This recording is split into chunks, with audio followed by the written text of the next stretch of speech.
Lannister always pays his debts. O vídeo de hoje é pra gente contar a história da casa Lannister.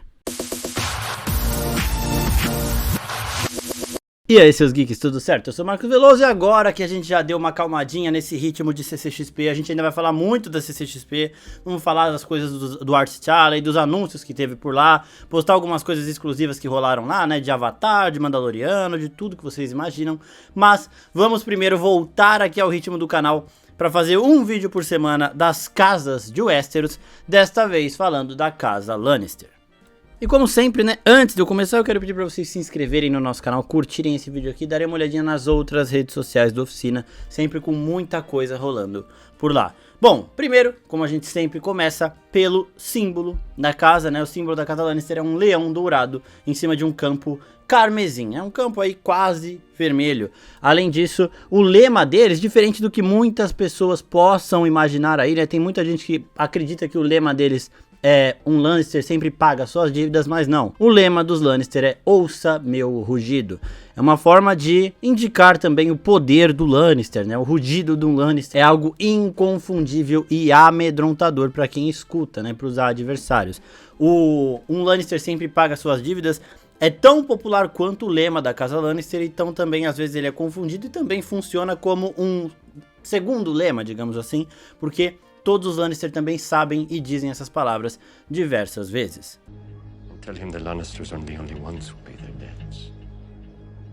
Assim como outras casas de Westeros, os Lannister surgiram na Era dos Heróis, governando grande extensão das terras ocidentais a partir de Casterly Rock, desde que destronaram a casa Casterly, roubando o castelo através da inteligência de Lan o Esperto, que é o fundador da casa Lannister.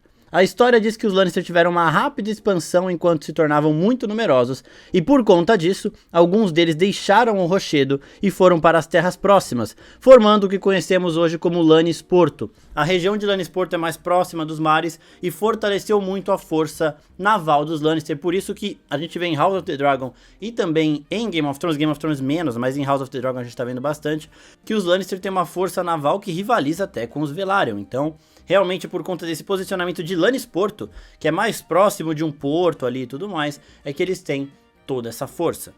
Só que os Lannister de Lannisporto não são tão nobres quanto os Lannister de Rochedo Casterly. Então, basicamente, a parte nobre da família ficou no Rochedo, e a parte menor da família, né, a parte, sei lá, de primos, segundos filhos e tudo mais, foi para Lannisporto. Os Lannister de Rochedo Casterly são conhecidos como os reis do Rochedo. Eles eram conhecidos assim até a chegada de Aegon Conquistador, né? Então, antes do Aegon unificar os reinos, eram 7 reis. Tinha o rei do inverno, que eram os Stark, tinha os reis do Rochedo, que são os Lannister, e por aí vai. Durante a Guerra Andala, os Lannister inicialmente tentaram lutar, mas depois partiram para a diplomacia dos casamentos. A gente vai ver aqui nesse vídeo que os Lannister têm uma capacidade imensa de perder guerras, tá bom? A gente vai entendendo isso aí mais pra frente, mas eles são muito bons em perder algumas guerras. E né, os Lannister partiram para essa diplomacia algum tempo depois, já com os Ândalos e os primeiros homens misturados ali. Um Lannister morre sem um herdeiro, o trono do Rochedo passa ao marido de sua filha, que era um Ândalo chamado Joffrey Liden, que depois se torna Joffrey Lannister. Ele assume o sobrenome Lannister, mas a casa passa a ser comandada por um Ândalo. Isso também é uma coisa bem legal, porque acredita-se que Lan o Esperto, fundador da casa Lannister muito tempo antes dessa Guerra Andala, ele era um Ândalo perdido, um cara sozinho que veio pra Westeros e começou a fazer as paradas dele, começou a se infiltrar nos lugares e tudo mais. Daqui a pouco a gente vai falar da história do Lan, porque é uma história bem complexa, né? A gente vai dar uma resumida aqui para depois fazer um vídeo só dele. Mas acredita-se que ele era um Ândalo perdido por aqui por Westeros, então isso tornaria a origem da casa Lannister também em um Ândalo. Então os Lannister não teriam se tornado Ândalos neste momento em que o Joffrey Liden assume o trono, mas sim bem lá na sua origem, quando Lan o Esperto começa a casa Lannister, porque ele seria um Ândalo desde o começo.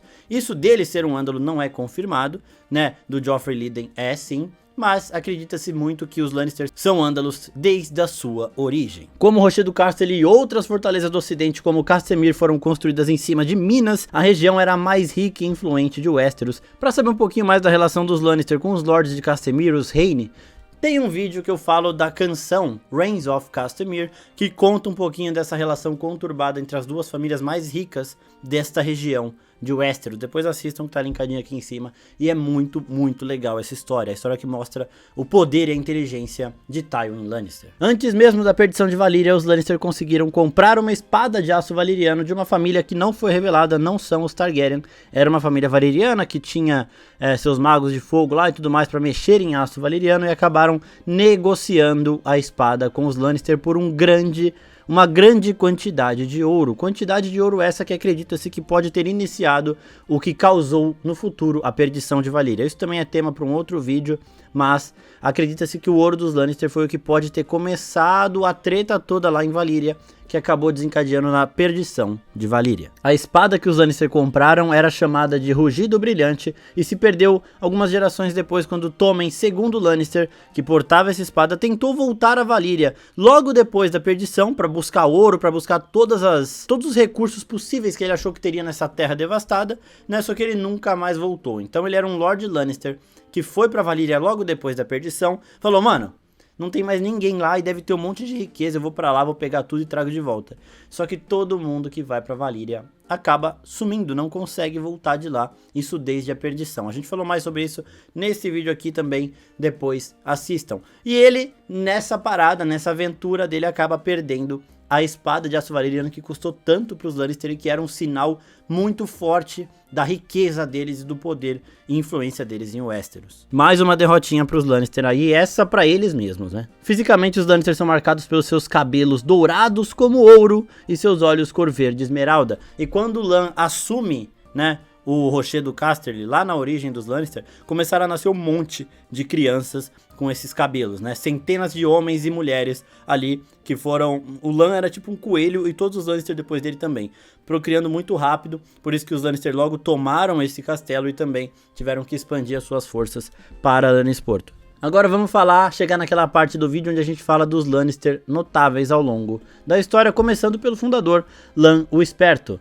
Por mais que a casa tenha sido fundada cerca de 1000 anos antes da invasão Andala, há quem diz, né, que o Lan era um Ândalo aventureiro que vivia em Westeros e tornaria a conexão com os Ândalos ainda maior. Histórias dizem que ele descobriu uma passagem secreta por dentro de Rochedo e começou a assombrar os Casterly. Uma história bem interessante que vai render um vídeo só disso. O que todos concordam é que Lan arrumou um jeito de afugentar os Casterly de seu próprio castelo e tomou a fortaleza para si, os convencendo de que o Rochedo era amaldiçoado. Se diz que Lan viveu 300 anos e gerou uma centena de filhos ousados e outra centena de filhas ágeis, todos abençoados com seus cabelos dourados como o sol. A outra teoria em relação a como Lan tomou este castelo, né, o Rochedo Casterly, que foi, né, transando com todas as filhas ali do Lord Casterly, e começaram a nascer um monte de loirinho com olho verde, e aí chegou uma hora que os Lannister tomaram tudo ali dentro, e começou a treta em família, porque ninguém sabia quem era o cara. Ele ia lá, fazia as coisas com a menina, se escondia de novo, ia lá, fazia com o outro, escondia de novo, e elas todas eram comprometidas, e começou uma puta de uma treta,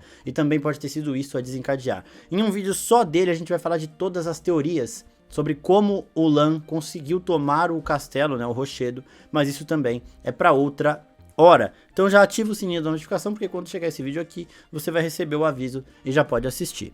Isso sem falar que nós temos um grupo no Telegram, onde a gente manda os vídeos, toda a hora que lançou o vídeo a gente manda o link lá no Telegram. Então o pessoal que está no grupo do Telegram, geralmente recebe essa notificação antes mesmo até do que o pessoal que segue a gente no Instagram e nas outras redes sociais. Vamos agora falar de Lorion Lannister, conhecido também como Lorion o Leão. Como Lan não se proclamou rei, Lorion é conhecido como o primeiro Lorde, né, o primeiro rei de Casterly Rock. Ele se casou com uma reine de Castamere e tornou a Casa dos Leões Vermelhos sua vassala. Depois derrotou o rei encapuzado em uma guerra de 20 anos. Agora a gente passa para Joffrey Linden. É o primeiro rei do Rochedo com ascendência comprovadamente Ândala, né, aquele que a gente falou ali no comecinho do vídeo. Agora chegamos em Tommen II Lannister, que foi aquele Lannister que perdeu a espada de aço valyriano quando tentou visitar Valyria, né, tentou saquear Valyria logo após a perdição. Ele era chamado de Rei Leão e navegou até a região para tentar saquear as riquezas abandonadas, mas nunca mais voltou, perdendo assim a lendária espada ancestral de aço valyriano da casa Lannister. Agora a gente passa para Lorion Lannister, que também é conhecido como Lorion o Último. Ele foi o último rei dos Rochedos porque era ele quem governava quando Aegon começou a sua conquista. Mesmo com aliança com o rei da Campina e um exército de 55 mil homens com 5 mil cavaleiros, que era chamado do exército de dois reis, eles perderam para 10 mil homens do exército Targaryen, que também contavam estavam com 3 grandes dragões. A gente falou aqui que os Lannister têm uma capacidade incrível de perder guerras, mas essa aqui, né, a gente não pode ser injusto. Eles estavam vencendo até que os 3 dragões e seus montadores chegaram ao campo de batalha na única vez que isso aconteceu. Lá eles mataram Mer Gardner, que era o rei da Campina, e todos os seus herdeiros. O Loren então viu que as coisas não estavam dando certo, viu o poder real dos Targaryen e acabou fugindo da guerra que ficou conhecida depois como Campo de Fogo. Ele foi capturado depois, dobrou o joelho a Aegon e aí sim foi mantido como protetor do Oeste e Lorde de Castle Rock. Então a única vez que o Aegon, a Visenya e a Rhaenys pegaram seus dragões e foram juntos para o mesmo campo de batalha foi nessa guerra. Eram 55 mil homens contra 10 mil, os Targaryen não venceriam dessa forma, então eles apelaram para os 3 trunfos que eles tinham de uma só vez. Foi a única vez que isso aconteceu, e aí os Lannister não tiveram chance, e o Lord Lannister acabou fugindo ali, teve que dobrar o joelho, e depois foi mantido, né, como protetor do Oeste. Então, como a gente disse no vídeo da família Stark lá, que ficou conhecido, o Lord Stark foi conhecido como o rei que se ajoelha, foi mantido ali, ele não quis nem começar uma guerra, ele já se ajoelhou logo pro Aegon e foi mantido como protetor do Norte, né? Os reis agora se tornam protetores de suas regiões, e aqui aconteceu isso também com o Loren Lannister. Agora a gente chega em Jason e Tyrion Lannister, que são os leões gêmeos que vemos em House of the Dragon. Jason é o Lorde de Castle Rock, enquanto Tyrion é o mestre dos navios de Viserys e mestre da moeda de Aegon II. O Jason, ele é o Lannister que, se você tiver que descrever um Lannister assim genérico, é o Jason, porque ele é arrogante, ele fica mexendo os cabelos todo lado, ele acha que ele é o cara mais fodelão de todos, então ele é o Lannister cuspido e escarrado. E nessa aqui a gente vê que os Lannister tomaram o lado do Aegon, ao invés do lado da Rhaenyra, então já escolheram o lado errado de novo. O Lannister sempre com escolhas ruins em sua vida. Escolheram lutar contra o Aegon Conquistador, escolheram apoiar o Aegon II contra a Rhaenyra, e mais uma vez aí eles vão tomando decisões não muito boas. Agora a gente chega em Daemon Lannister, que apoia os Targaryen na rebelião Blackfyre, mas é derrotado. Passando agora para Gerald Lannister, o Dourado, segundo filho de Daemon, que sucedeu seu irmão mais velho, Tybalt, e a sua sobrinha Cerere Lannister como protetor do Oeste e Lorde de Rochedo. Porém, acredita-se que foi ele quem matou seus 2 antecessores, porque eles eram jovens saudáveis e do nada eles foram morrendo por causas desconhecidas. Geralt, porém, né, governou bem por 31 anos e se mostrou extremamente eficiente, mas morreu quando seu neto, Tywin Lannister, tinha 2 anos. Ele brincava com o Tywin lá, o Tywin bebezinho. Então, o Geralt pode ser considerado o rei mais capaz que os Lannister tiveram em muito tempo, mas ele também era meio sorrateiro, porque sim, acredita-se, e é meio que quase óbvio que ele matou seus 2 antecessores, incluindo sua sobrinha. Depois dele, quem chega ao trono é Tytos Lannister, que é o pai do Tywin, só que o Tytos foi um grande problema na história Lannister, porque ele era muito frágil. Esse ouça meu rugido não cabia muito pra ele. Então, nesse reinado, os outros lords do Oeste, os outros lords da região ali, que também tinham seu ouro, como os Rhaene de Castamere e por aí vai, falaram, porra, um rei fraco desse aí a gente consegue passar a perna nele, né? Um lorde fraco desse aí a gente consegue passar a perna nele e ganhar mais poder. E aí isso começou a acontecer, algumas rebeliões aconteceram lá na região, só que o Tytos tinha um filho chamado Tywin Lannister, que vocês já conhecem, é o homem que é homenageado na música Reigns of Castamere, uma música que aponta um momento onde ele acabou com 2 das famílias mais ricas do Oeste que tentaram se rebelar contra os Lannister. Então, ainda no governo do Tytos, o Tywin assume os exércitos Lannister ali e acaba com as rebeliões, mostrando a sua competência. Tywin provavelmente é o Lannister mais capaz da história da família. Ele foi o mão do rei mais jovem da história de Westeros e ele fez o seu nome, que a gente vê em Game of Thrones já completamente consagrado.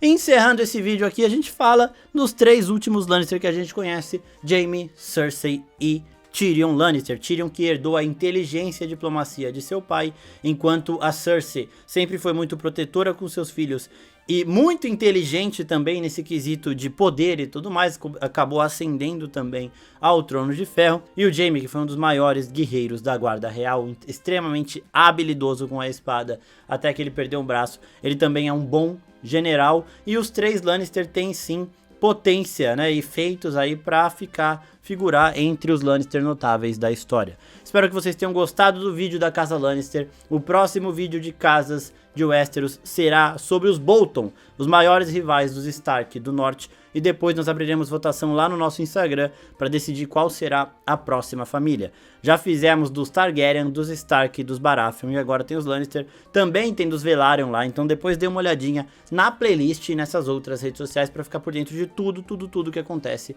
aqui na oficina. É isso, pessoal, muito obrigado e até a próxima. Tchau, tchau.